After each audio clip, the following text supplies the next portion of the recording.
One of the ship's sailors. Oh, he isn't a pretty sight.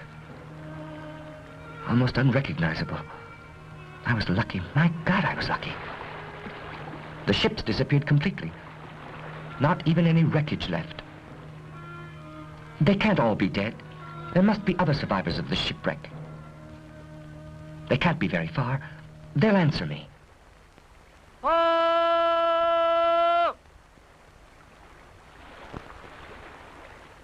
I knew there were other swimmers as good as I in the crew.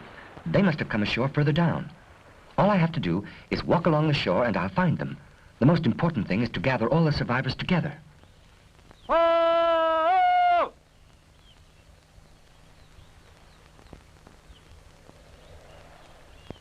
Oh!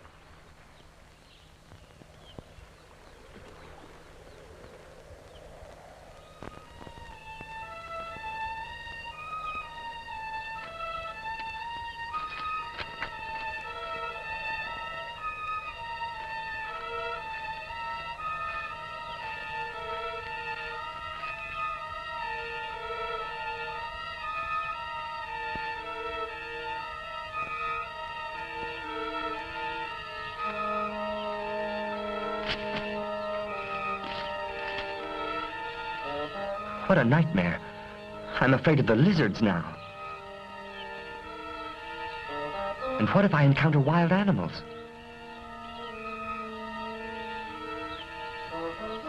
I'm hungry. I'm hungry. A date palm. Just what I need. Oh, but I'll never have the strength to climb to the top. Well, I'm not going to take a chance killing myself by falling from a tree. That would be stupid. I'll try once I've rested.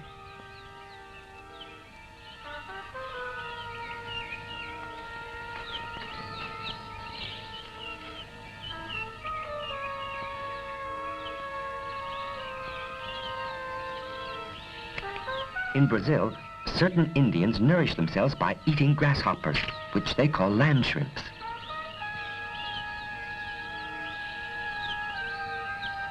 What country is this? Our ship left from Brazil and was making sail for Guyana. The gale took us by surprise in the middle of the Atlantic. It lasted 4 days. Where did the wind push us?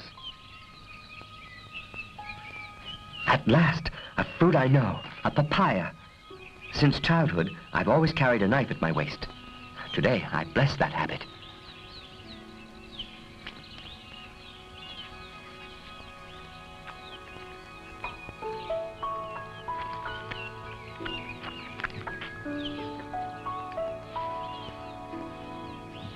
Now I'm thirsty. Grass, flowers, trees. That means there must be fresh water around. But where is it hidden? The sun, the vegetation, everything seems to indicate the neighborhood of the tropics. But since the beginning of the storm, we weren't able to chart the ship's position. It's possible that I'm at some point on the coast of South America, maybe near the mouth of the Orinoco. I don't ask to come upon such a great river as that.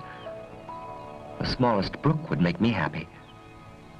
I hope I'll find one in time. I've heard that it's much faster to die of thirst than of hunger.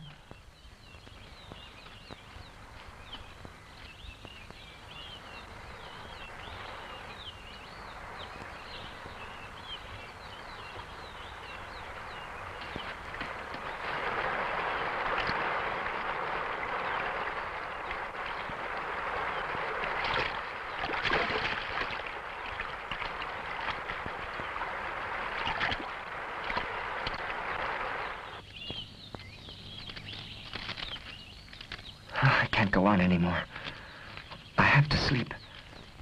It would be best to curl up high in a tree to be safe from the wild animals.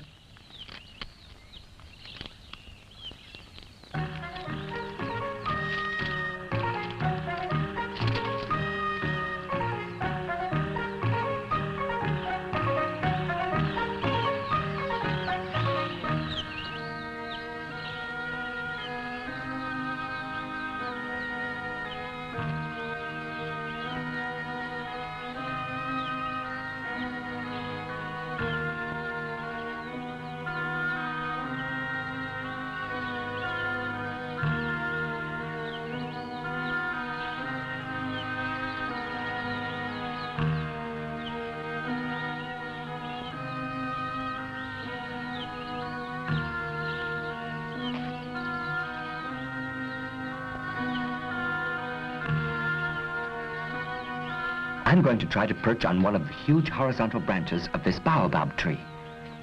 It won't be a very secure shelter. If I can climb up there, the ferocious animals can do so too. A wild animal could get to the top of this tree in 3 jumps. And some snakes may get the idea of spending the night there, same as I. Now, if I think of all the dangers I risk, I'm going to go mad. And if I wake up, face to face with a boa, we'll see which of us is more afraid of the other. And suppose I fall while sleeping. On the other hand, if I tie myself to the branch and I'm attacked by a wild animal, I'll be helpless. Too bad. I can't foresee everything. I'm lucky as it is to have escaped from the shipwreck.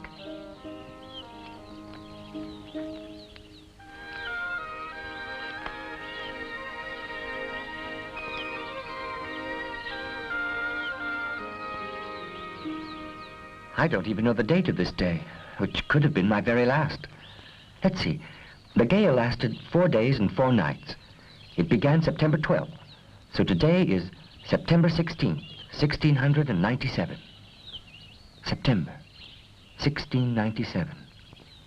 I left England, my country, 5 years ago. 5 years, during which my passion for traveling led me to my downfall.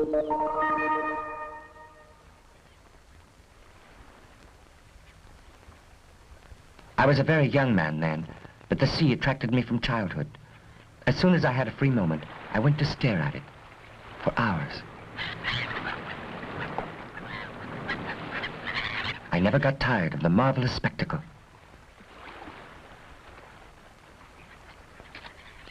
My father had made a fortune in business, then had retired when my mother died. We lived in the city of York. He wanted me to continue my studies like all fathers always have. Me? I only dreamed of adventures in far-off countries, but adventure already was awaiting me in my native country.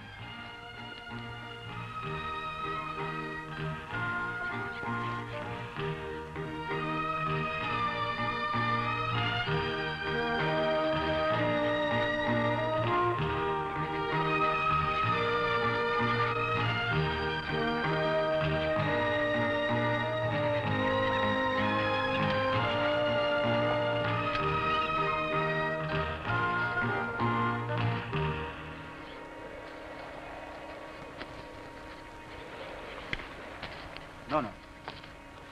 What are you carrying there? Would you like me to help you? No, we'll manage by ourselves. He might talk.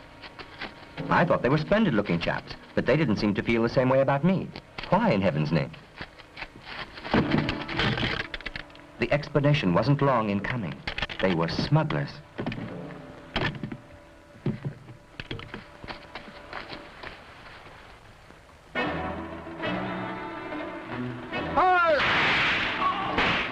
And the King's guards were on the spot.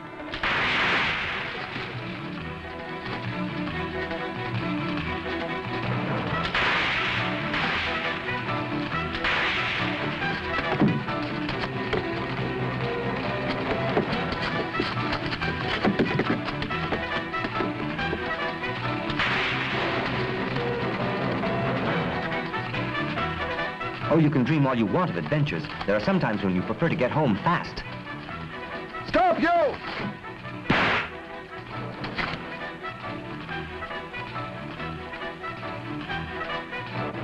Halt!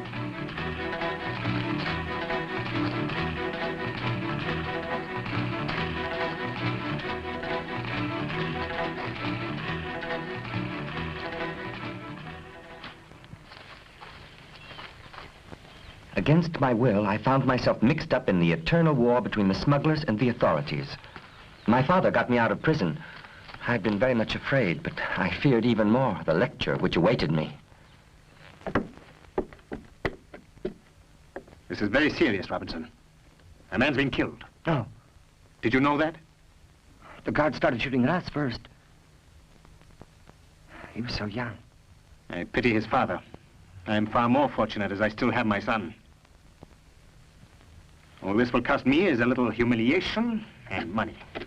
Money? You've been sentenced to pay a heavy fine, otherwise it's prison. I prefer to pay. On condition it's the last time. You ought to realize that you're not a little boy anymore. You're responsible for your acts. I've already told you I believe it's high time that you selected a trade. I thought you'd already picked one for me. Because you seem incapable of it yourself. Have you any idea what you'd like to do? I know I don't want to be a lawyer. Why not? Because it's a profession that disgusts me. I'm afraid, judging by past experience, you have a tremendous disgust for work in general. Young men nowadays hardly ever feel like working, only making money. I would like To see the world, yes, I know. And to see the world, you'd be willing to commit any folly. Like your friend Richard. His father wanted him to be a tailor. And he cut off the tip of his finger to make sure he could never hold a needle. Injuring yourself, how disgraceful. You'd be capable of it, too. I don't want to be a tailor, Father. If only you were able to choose a profession, anything, just as long as it's honorable. You don't care much for studies, granted. But I wouldn't blush to see my son a fine craftsman or honest merchant. I understand how you feel. I was young once, too, and knew that longing to get away. It seems to devour young men your age. Only, I resisted it. Look at me. If I had wasted my life racing around the world, what more would I have today? Some memories, perhaps? Insolence and sarcasm. They're also the earmarks of your age. And yet I try to speak to you not like a father to a son, but more like a man to a man. Except you weren't listening to me.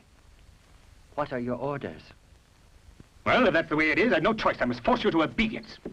Tomorrow, you'll go to Woolsey's office. He'll give you your first law lesson. You're disgusted. He's expecting you. You see, you did choose a profession for me after all. Robinson. When I met your mother, we were both very young. Our life was very calm, and yet we were happy together. I lost her too soon. And I've never forgotten her. Father... As for memories, Robinson, I want you to know I've my share, too. Will you leave me now, please?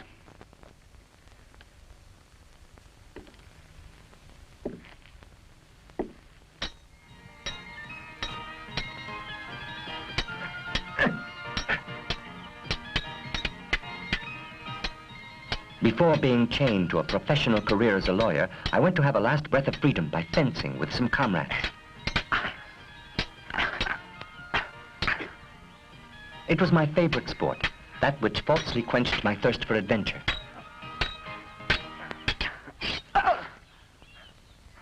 Well, lazy.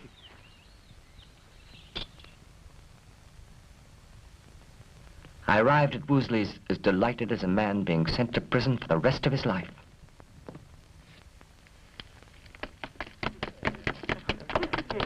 Why, it's Robinson, isn't he cute? Where are you going in that disguise? To a carnival? To Woolsey's. To save you from hanging? You're getting married. Nonsense! Can't you see he's going to a funeral? My father wants me to study law, And what's the point of that? to become a lawyer. If we're ever arrested, we'll never consult anyone else but you. We came to get you, to take you to another party. Impossible. I've got to go to Woolsey's. My dear man of law, rest assured we won't abandon you under such painful circumstances. My friends, where are they now?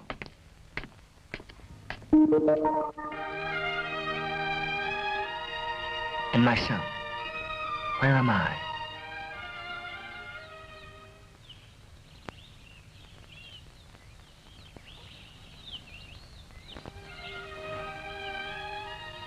I slept deeply. Where am I? I was lucky. Not one wild beast, not one snake came along.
No matter what the circumstances, an Englishman must wash every morning. Our customs of decency and cleanliness distinguish us from other people.